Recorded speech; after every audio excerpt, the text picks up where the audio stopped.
How to maximize your Walmart rewards before they expire.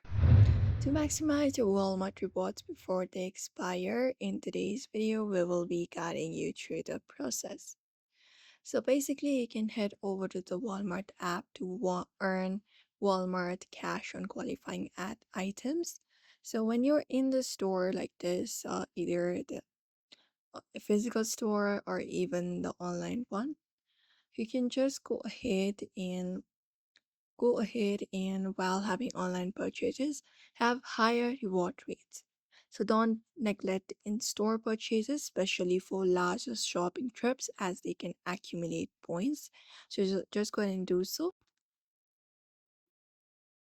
You may just head over, and here you can see this section right here. So pay attention to expiration date. So in your Walmart rewards, you can just go ahead and redeem your rewards as soon as you can to avoid losing out on their value. And if you are a frequent Walmart shopper, consider getting the Walmart Rewards credit card, which is available like this. You can just go ahead and apply for their credit card and just go ahead and follow up the process that will offer accelerated rewards on Walmart purchases and other categories.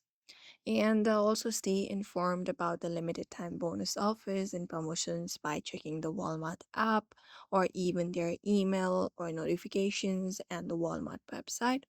And remember that if the points expire, there's no account activity within a 12-month period. It will basically expire, so you cannot maximize your Walmart rewards before they expire. And don't forget to limit yourself in store purchases and use the Walmart app and link payment method such as PayPal to earn rewards on all of your Walmart purchases. So uh, this is how you do it. I hope this information was helpful to you. Don't forget to give it a like and subscribe for more tips and tutorials.